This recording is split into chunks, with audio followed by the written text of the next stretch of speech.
নমস্কার বন্ধুরা, welcome to আরকে sports. আশা করি তোমরা সবাই সুস্থ ও ভালো আছো। তো আজকের এই ভিডিওতে 2 থেকে 3টে গুরুত্বপূর্ণ আপডেট শেয়ার করা রয়েছে, তাই একটু স্কিপ না করে এই ভিডিওটা শেষ অবধি দেখতে থাকো এবং এই চ্যানেলে প্রথমবার এসে থাকলে চ্যানেলটিকে তোমরা সাবস্ক্রাইব করে রেখো। তো প্রথম যে খবরটা শেয়ার করব সেটা হচ্ছে ট্রান্সফার রিলেটেড আপডেট নিউজ। তো মোহনবাগান দলে খেলা, তারপর Mumbai city FC, Bangalore FC. তো বর্তমান সময়ে দাঁড়িয়ে মুম্বাই সিটি এফসি দলের খেলা প্লেয়ার জয়েশ রানিকে নেবার জন্য কিন্তু এই মুহূর্তে ইন্টারেস্ট শো করেছে চেন্নাই এফসি দল এবং জামশেদপুর এফসি দল। তো এই দুটি দল কিন্তু এই প্লেয়ারটিকে নেবার জন্য রীতিমতো রেসে লড়াই করছে। তো সব মিলিয়ে যদি সব কিছু ঠিকঠাক থাকে তাহলে এই দুটি দলের মধ্যে যে কোনো একটি দলে সই করে নিতে পারেন জয়েশ রানি। এই জয়েশ রানি কিন্তু মুম্বাই সিটি এফসি দলের হয়ে এই বছর দুর্দান্ত পারফরমেন্স করেছে। মানে পুরনো জয়েশ রানিকে কিন্তু আমরা এই বছর মুম্বাই সিটি এফসি দলের হয়ে খেলতে দেখেছি। তো এই প্লেয়ারটিকে চেন্নাই এফসি এবং জামশেদপুর এফসি দল যে দলই সই করাক তাদের জন্য একটা দুর্দান্ত সাইনিং হতে পারে। তো এবার নেক্সট আপডেটটা রয়েছে মোহামেডান এসসি দলকে নিয়ে। তো মোহামেডান এসসি দল আগামী মরশুমে আইএসএল সিজন 11 বা আগামী মরশুম খেলছে, এটা তো পুরোপুরি কনফার্ম হয়ে গেছে, অফিসিয়াল হয়ে গেছে। তো অনেক প্লেয়ারাই কিন্তু এই মোহামেডান এসসি দলকে নিয়ে স্বপ্ন দেখেছিল যে আই লিগ চ্যাম্পিয়ন্স হবে এবং তাদের পারফরমেন্স এতটাই ভালো ছিল বলে মোহামেডান আজকে ডিজার্ভ করে আই লিগ ট্রফিটা এবং তারা সেটা পেয়েছে এবং প্রমোট হয়ে আইএসএলে খেলার সুযোগটাও পেয়েছে। তো অনেক প্লেয়ারদের কিন্তু এই মোহামেডান এসসি দলকে আই লিগ জেতানো বা আইএসএলে প্রমোট করানোর পেছনে কিন্তু হাত রয়েছে, অনেক প্লেয়ারেরই কিন্তু অনেক ভূমিকা রয়েছে। তো কিছু কিছু প্লেয়ারকে তো রেখে দেবে আর কিছু প্লেয়ারকে হয়তো ছেড়েও দিতে পারে।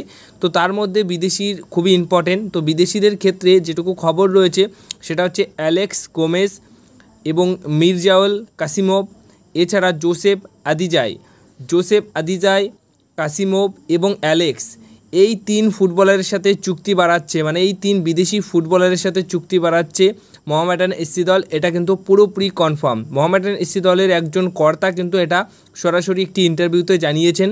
তো সেই অনুযায়ী এই 3 ফুটবলারকেও তোমরা কিন্তু দেখতে পারবে মোহামেডান এসসি দলের জার্সি গায়ে খেলতে। কিন্তু এবার আই লিগে খেলবেন না, তারা খেলবেন কিন্তু আইএসএলে। তো এবার সবশেষে যে আপডেটটা শেয়ার করব সেটা হচ্ছে মোহনবাগান দলের 3 ফুটবলারকে কিন্তু আমরা বড়সড় একটা হেল্প করতে পারি, আর সেটার জন্য কিন্তু মোহনবাগান দলের সমর্থকের কাছে একটা হেল্প চেয়েছে 3 ফুটবলার। আর সেই হেল্পটা কি সেটা কিন্তু আমরা খুব সহজেই করতে পারি এবং আমাদের করা উচিত, কারণ আমাদের 3 ফুটবলার কিন্তু সেই লিস্টে রয়েছে। তো player of the month, March মাসের প্লেয়ার অফ দ্য মান্থ কে হতে পারে সেটা নিয়ে কিন্তু অলরেডি একটা লিস্ট চলে এসছে। সেখানে মাধি তালাল, জর্ডান উইলমার গিল, তারপর বিক্রম প্রতাপ সিং, নোয়া সাদৌদি এবং মোহনবাগান দলের 3 footballer মানবীর Singh, Dmitry পেট্রাস, Jason Cummings, এই 7 জন ফুটবলার কিন্তু সেই লিস্টে রয়েছে। যে 7 জন প্লেয়ারের মধ্যে যে কোনো একজন প্লেয়ার মার্চ মাসের প্লেয়ার অফ দ্য মান্থ হতে পারে। তো সেখানে আমাদের এখন একটাই কাজ করতে হবে, ডিমিট্রি পেট্রাস, জেসন কামিংস কিংবা মানবীর সিং, এই 3 ফুটবলারের মধ্যে যে কোনো একজনকে বা 3 জনকেই ভোট দিতে হবে। খুব সম্ভবত একজনকেই ভোট দিতে পারবে। তো সেখানে যাকে ইচ্ছা তোমরা কিন্তু ভোট দিতে পারো। কিন্তু আমি রিসেন্টলি দেখলাম চেক করে, সেটা হচ্ছে ডিমিট্রি পেট্রাস কিন্তু ভোট সংখ্যায় অনেকটাই এগিয়ে রয়েছে, সবার 1 নম্বরে রয়েছে। এই 7 জন প্লেয়ারের মধ্যে 1 নম্বরে রয়েছে কিন্তু ডিমিট্রি পেট্রাস। তো তোমরা আরও অনেক ভোট করো যাতে করে ডিমিট্রি পেট্রাস প্লেয়ার অফ দ্য মান্থের অ্যাওয়ার্ডটা, মানে মার্চ মাসের প্লেয়ার অফ দ্য মান্থের অ্যাওয়ার্ডটা কিন্তু জিততে পারে। তো এর জন্য একটাই কাজ করতে হবে, তোমরা কিন্তু আইএসএলের ওয়েবসাইটে গিয়ে ভোট করো। আর ভোট করতে বেশি সময় লাগে না, আর খুব একটা মোটামুটি কষ্টের কাজও নয়। তো ইজিলি তোমরা কিন্তু তাকে ভোট করতে পারবে। তো ডিমিট্রি পেট্রাস এই মুহূর্তে সবচেয়ে বেশি এগিয়ে রয়েছে। তো এইটুকু তো আমরা করতেই পারি অ্যাজ এ সমর্থক হিসেবে, যেটা আমাদের করা উচিত এবং প্লেয়ারদের সেটা প্রাপ্য, কারণ তারা একটা অ্যাওয়ার্ড পেলে তাদের, মানে ডিমিট্রি পেট্রাস যে কাজটা করে থাকে তাতে করে তার প্রচুর অ্যাওয়ার্ড পাওয়া দরকার, আর সেটা আরও একটা সুযোগ চলে এসেছে তার কাছে অ্যাওয়ার্ড পাওয়ার ক্ষেত্রে।